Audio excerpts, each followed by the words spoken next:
Will Prescribe You Another Cat. Now, I read this book because I absolutely loved and adored the first book, Will Prescribe You a Cat. That book was absolutely fantastic.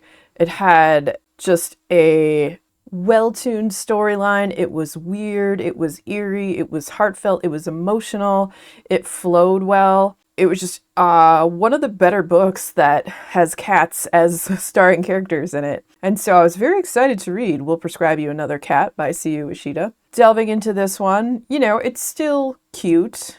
You have different stories about different people's experiences and things that they're going through. The first story is there's this woman and she feels that like her boyfriend's gonna break up with her, and she's also having like some other stuff going on emotionally. She keeps trying to avoid having the talk with her boyfriend about like what's going on between them, and so she ends up finding the Dr. Kokoro's clinic for the soul and is prescribed a cat. And at this point she's prescribed ends up being like 3 different cats. They're all Bengals, but they all have like different personas and stuff. And so this kind of helps her through what she's going through and eventually gives her the courage to talk to her boyfriend about what's going on with him. And they, are able to work through the stuff and whatnot. This one was okay. It wasn't bad.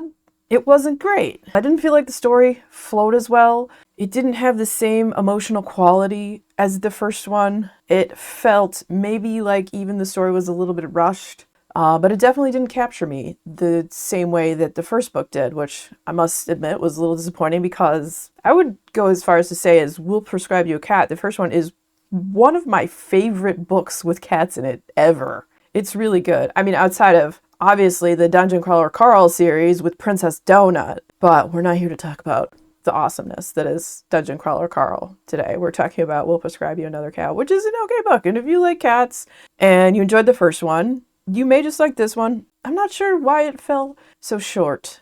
Maybe it was rushed. Maybe it wasn't, scrutinized as heavily by the editor because the first one was so great. So the stories that are in it, they're heartfelt and sweet. You get a little more of the backstory of the 2 people who are at the doctor's office that's the clinic for the soul. You have Dr. Nikki and Chitose. So this time in this book, you get a little more of the background on Dr. Nikki. And if you read the first one, you kind of know that they're humans at this clinic, but they're also cats.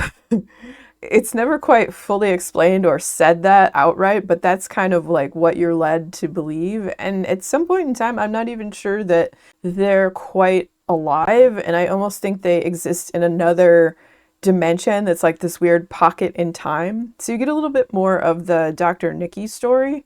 I see how it was trying to be like an emotional thing, but I feel like it just didn't hit the same way as the first book, especially like you get into Chitose's backstory with her, who was her owner before, and this, that, and the other. And like that one was really like just heartfelt and a punch in the gut. And it felt more of the emotion in the first book that this one just didn't have for me. Maybe other people found it just as good as the first. I only thought it was all right. It's like a lot of movies, right? You love the first one. The second one is just not as good.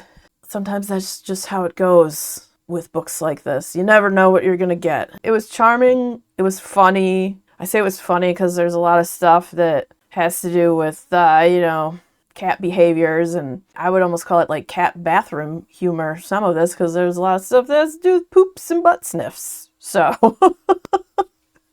I don't know. Maybe it's a combination of that. Maybe it was more humorous than it was captivating, and it was more lighthearted on that side, and maybe it just lost the cohesiveness of it for me. And I know it's like different stories, but they're all supposed to tie together, and they kind of did, but just not the same way. So I'm just sitting here complaining about it. I don't really know. So if you read the first one and you liked it, maybe you'll like the second one. I don't really know. Like I said, it wasn't bad. It just wasn't that great. I always feel bad when I don't really like a book by an author that I loved and adored one of their other books. So that's always like a weird thing. But not all of them are going to hit, right? It's like there's been a few authors that I've read their books and I didn't really like them at first, but then I read all their books and I was like, wow, this one's great and amazing. So, not every book's gonna be amazing. That's just how it goes. So I think that's all I got on this one. So those are my thoughts.